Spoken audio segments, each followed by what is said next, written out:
Well, good morning, good afternoon, and good evening, depending where you are in the world. We are super excited for you to tune in to our talk today. And we're going to be talking about something that Joel and I are super passionate about, which is accessibility. So let's dive in the next steps in accessibility. So we're going to go over introductions. We're going to go over, this isn't the right deck. This isn't the right deck. Okay, I'm sorry, technical difficulties. But in any case, we're going to jump into introductions. We're going to go through a basic accessibility overview, and then we're going to go over some key questions and have some time for Q&A. With that said, Joel, take it away. Thank you, Pia. So my name is Joel Isaac. Just give you a brief introduction of what got me here today. So my background is as a full stack developer. I built a lot of applications across industries for a lot of companies, big applications, small applications, even the size of the companies were big and small, anything from like a one-person startup all the way to a Fortune 50 company. As I began to lose my eyesight, I gained this epiphany that accessibility is an essential part of a lot of people's experience, and it's super important. As I stopped using my vision because it had gotten so bad, I started to get a firsthand view of how broken and excluding a lot of the experiences I took for granted had become to me. So this is when I started to advocate, and this is when I met Pia while we were at Chase sitting next to each other working on accessibility. So in the past 2 years, as a response to building up my personal understanding and addressing the gaps, I've held roles like the vice chair of the California Committee on the Employment of People with Disabilities, which is an advisory body for California Health and Human Services and the Department of Rehabilitation. I've also served as a mentor for San Francisco State University design students. I do a lot of discussions and speaking, like this one we're doing today. Currently, I run a small boutique consulting company where we focus on approaches to customer and employee experiences and really reinforce the accessibility for everyone. Thanks, Joel. And my name is Pia Zaragoza, and I'm a board member at Creativity Explored, which is an amazing nonprofit. I'm also a White House Presidential Innovation Fellow, and I'm not gonna lie, go PIF! And in case you're curious, PIF Gov, if you're curious to also have one of the coolest jobs in the United States. And I'm also a UX mentor at Springboard, so shout out to all my folks who are in boot camps or looking to be in a boot camp. But interestingly enough, my grandfather was an architect and my grandmother was a furniture designer. And they gave me a master class in something that is known as universal design or designing for everyone. So with that said, we do have the right slides, so thanks everyone for making that happen. And we're gonna go ahead and jump into it. So let's start with the basics. What's accessibility?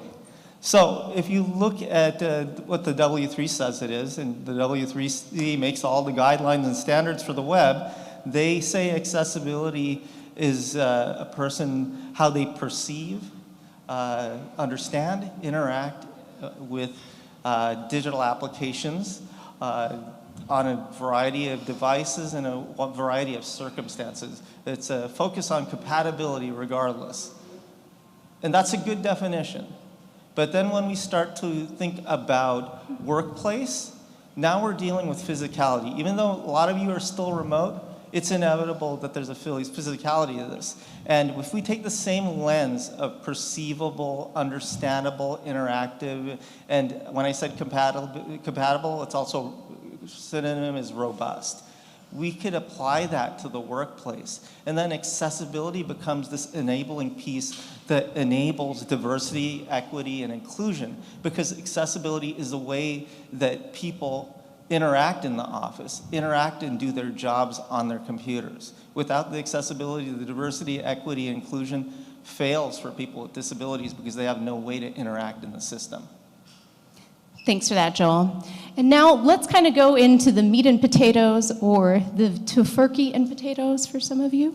And by the way, in case you're curious, on screen we have the sign language word for lunch. But here's some food for thought. What is our role in the problem and the solution? Who is missing from the table? And what happens tomorrow? So these are some key questions that we're going to go over today in today's presentation. Joel, anything you want to add to that? Of course. Up until now, when we talk about accessibility, we're thinking of outward. We're thinking about how our organization interacts with the outside. So as researchers, we're thinking about participants, how we do recruitment, and how we interpret our outcomes. But that's great. But there's more to this. And with that said, there is definitely a whole lot more to this, and oh, sorry, go ahead, Joel. No, this is just the first step, right? We need to talk about what comes next. What holds us back right now? And since we're looking outwards, we should really be looking inwards. How can we affect change around people, process, technology, to reimagine the future of work? Today, we hope some of the questions we ask out here today will spark your imagination and have you think what happens with people beyond just your team and how it affects the whole company from where you sit in the organization. Thanks for that, Joel. And with that, let's go into current trends. So, some interesting roles and also possible pathways for UX researchers. Chief Diversity, Equity, and Inclusion Officer, Chief Accessibility Officer, and sometimes you see a Chief Diversity, Equity, Inclusion, and Accessibility Officer. Something else that you also might be noticing in government as well as industry is dedicated equity and accessibility research teams. And then, of course, there's policy, which, of course, is one of my favorites. And you might have seen that there's been an update, at least in the United States, on the Workforce Innovation and Opportunity Act. And then, my personal favorite, the Executive Order on Diversity, Equity, Inclusion, and Accessibility in the Federal Workplace. Lots of gems in that, and definitely take a look afterwards. But with that said, here is Kamel Arroyo. He is a Chief Accessibility Officer. And he talks about accessibility, how it encompasses many areas of operations and means different things to different people. And part of my job will be reshaping the way in which we conceive of accessibility as a public authority and working closely with the public to broaden the impact across the region. And he is the Chief Accessibility Officer at the Metropolitan Transportation Authority, the MTA, or the New York Subway. And with that said, today, what I really want you to start thinking about is how might we best reshape the role of a UX researcher to encompass diversity, equity, inclusion, and accessibility. From the start of my career till now, what I do has evolved so much beyond usability studies, interviews, and name your favorite research methodology. And it's time to rewrite the job description responsibilities to match the current climate that we're in and to tackle those systemic issues, because it's everybody's job. And with that said, let's jump in. Hold on, let me just jump in, Pia, because my role's changed too. Like when we were talking about compliance before, we just had this checklist. And it's like, okay, met 1.1, met 1.2. That is totally evolving now. We are really looking at what does the user feel when they're going through this flow? What emotions? We're really building a lot of interfaces now to look at anxiety and how to minimize that anxiety when it's needed and maybe ramp it up when it's also a benefit. So, I mean, just like Pia on the policy side, on the ground, things are changing, and we have to be ahead of it. All right, and with that said, let's jump into some myths. So, you're probably seeing a really interesting picture that we used last year, one of our wonderful favorite 90s TV shows, Mythbusters. And last year we did bust some myths for you. And don't feel like we're going to leave you out again. We have more myths. So Pia, take it away with some myths. All right. So if our website is accessible, our company is diverse, equitable, and inclusive place to work, one person or a small group can solve this organization-wide problem around exclusion. And we already solved the problem and put out a press release about our employee resource groups and diversity hiring programs. So let's bust these myths. So diversity, equity, inclusion, and accessibility goes beyond the user experience and includes the employee experience. Absolutely. And relying solely on leaders from affected populations or the employee resource group is a really great start, but ultimately it's the whole organization's effort. And performative and surface level efforts are on one side of the spectrum, and this work requires more depth and introspection to address the root cause. And with that said, we're going to go ahead and jump into what is our role in the problem and the solution. So, when was the last time you took a design maturity detailed assessment? This is an example of one. It's from Forrester, but there's many out there. But the one thing to look for is making sure that diversity, equity, inclusion, and accessibility are accounted for. And so to kind of go back to that original question, where do you begin? Doing this activity with a team is a great start. And so some of the criteria that you're probably going to see is around people, so understanding diversity, equity, inclusion, and accessibility hiring pipelines, as well as mandatory training. And basically what you do with a team is kind of go around and rate it based off of how well or not well you're doing this. And then process. So for instance, inclusive design and research operations, your screeners, recruiting. This one is really interesting because it has to do with a little bit more of vendor procurement. Are your research tools accessible? That's a big one. When it comes to technology, checklists, tools, and conducting accessibility testing. So for instance, is your team using START, Microsoft Accessibility Checker, Wave? And then there's focus. And it's having clear diversity, equity, and inclusion and accessibility product and program goals and prioritizations. And so once you do the scoring, it kind of helps you understand, especially when you're doing your roadmap, where to even begin and what should be up and coming. So with that said, now we have this exciting image of the Star Trek team. So you thought you were done with the cheesy pictures from the 90s? We got one more for you. So it's evocative of the universality that Roddenberry thought of when he conceived of Star Trek. And this next generation picture shows what they conceived of as the universality of the world at the time.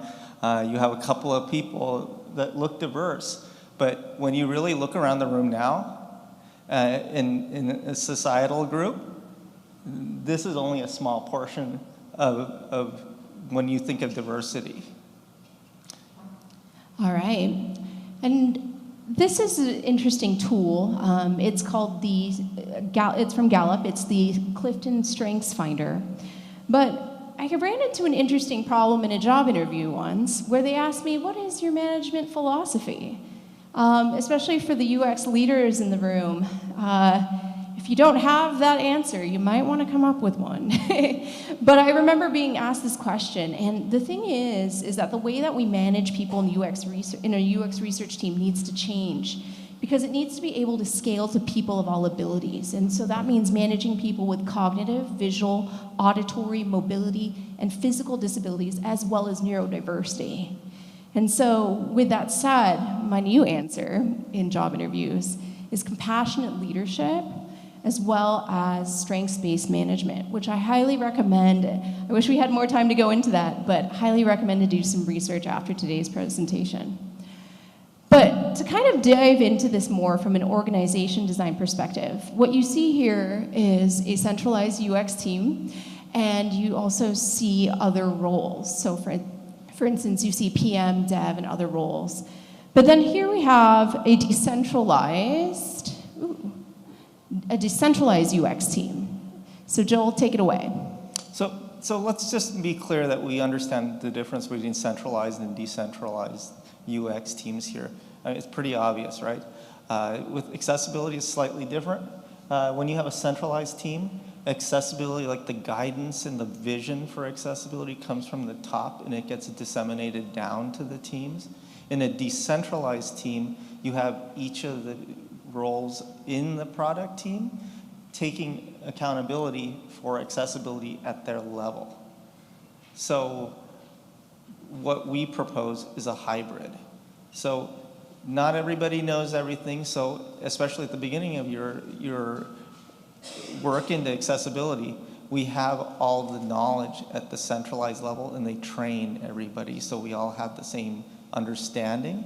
But enforcement is like the decentralized, so it's in the product team. So people understand what they need to do because they're getting all the learning, but the enforcement happens at the team level. So it's kind of a community involvement. You have the knowledge you need from the experts that need to tell you how it gets done, and they keep you up to date. But then you really are in the driver's seat to make this as rich an experience from a research standpoint, from a design standpoint, from development, and just as product as a whole. And to kind of dive deeper, so a lot of times we talk about the triad, and that's how we work with other teams. So we work very closely with product engineering and UX design and research in partnership. But the thing to also start to realize is that when you start doing the work around diversity, equity, inclusion, and accessibility, the triad expands. And now you have subject matter experts. You have HR, especially when it comes to your team building. And then you have tech, which involves vendor procurement. It also involves IT support, especially for your team members. Much needed. Yeah. Sorry, Joel, you wanted to add something? No, that's an essential part. If you're using extra technology that nobody else is using in the company because you're blind or you're deaf or you have a mobility problem, you need as much help as you can get because a lot of times those technologies don't work right away and they need some massaging from somebody who knows how to use them. And so with that said, it's just something to start thinking about, especially when we start talking about our teams and who we're working with. And with that said... So who's missing from the team? Table. Oh, yeah, but who's missing from the team? And you're probably seeing a table, an employment statistics table from the Department of Labor through the Bureau of Labor Statistics. So we have two sets of statistics here. One is employment of people with disabilities across ethnicity. And if you're looking at the numbers, there's something like a range of 26% of people with disabilities are employment, 26 to 37%. So low number, right? And then when you look at the employment of people without disabilities, those numbers jump to like 72 to 79%.